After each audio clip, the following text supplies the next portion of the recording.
Senator Tim Scott further weighed in on Florida's updated educational curriculum on slavery in an interview on Friday, arguing that slavery is antithetical to who we are and that it doesn't need to be explained, that just needs to be digested.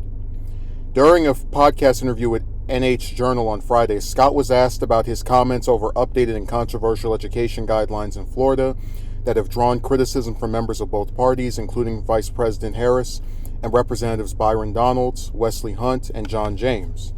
Harris alleged that officials were trying to push propaganda to our children, while Donalds said in a tweet that the attempt to feature the personal benefits of slavery is wrong and needs to be adjusted.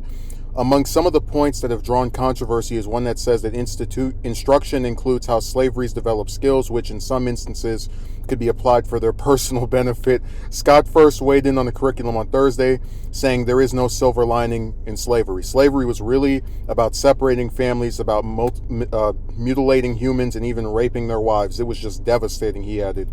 But the South Carolina Republican doubled down on Friday, noting what I said isn't controversial at all. Slavery has no redeeming benefit, no redeeming value. There's no silver lining in slavery, he told the podcast. The fact is very clear that what slavery was about was antithetical to who we are as Americans. We found this nation upon the notion of freedom. Slavery is the deprivation of freedom. It is antithetical to who we are. That doesn't need to be explained. That just needs to be digested. And so, truth be told, whether you're Kamala Harris or Ron DeSantis, having an opportunity to restate your position against slavery is always something that should be welcomed by all people, conservatives, liberals, black, white, rich, poor, red, blue. Doesn't really matter as long as we focus on the reality that more benefits all of us come when we have a serious conversation about the future of America looking through the windshield, he continued. Scott claimed that by being distracted these issues, Americans find themselves once again entangled in a hot mess in the rearview mirror that isn't necessary. When reached for comment, a DeSantis spokesperson pointed to the governor's comments on Friday when he was first asked about Scott's initial comments.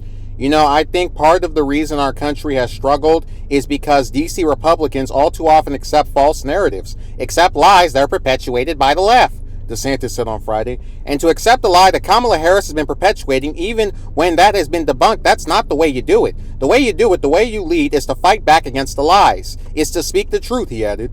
So I'm here defending my state of Florida against false accusations and against lies. And we're going to continue to speak the truth. DeSantis has previously defended the Florida educational curriculum on slavery, sparring with a reporter on Thursday over whether he believed there were benefits to slavery. The Florida governor said that's not what the curriculum says. The curriculum is very clear. Anyone that actually read that and listens to Kamala would know that she's lying, DeSantis added. The particular provision about the skills that were in spite of slavery, not because of it.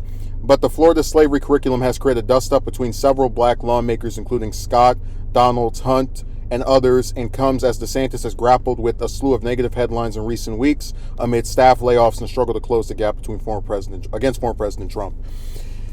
A story like this, and I'll explain why in a second, but a story like this really makes me happy, because so often when we're talking about black conservatives and a lot of these different people of minority who are with the Republicans, it almost sometimes feels like they can just have anything said to them or about the group that they're part of and not kind of like push back on it. And it feels so nice to see the black members of the Republican side. So it's not just, the leftist African American. It feels so nice to see African Americans from both sides, both parties, seemingly, both of these very different ideologies. Well, we know that both the parties aren't that different, but still, it's so nice to see them get together and say, you cannot put a positive spin on slavery. And for all of his faults, because I've mentioned Scott before as someone that has tried to say that he's been targeted when he went on The View, for example. I do have to give him credit for taking a stand against a member of his own party, for sounding forceful.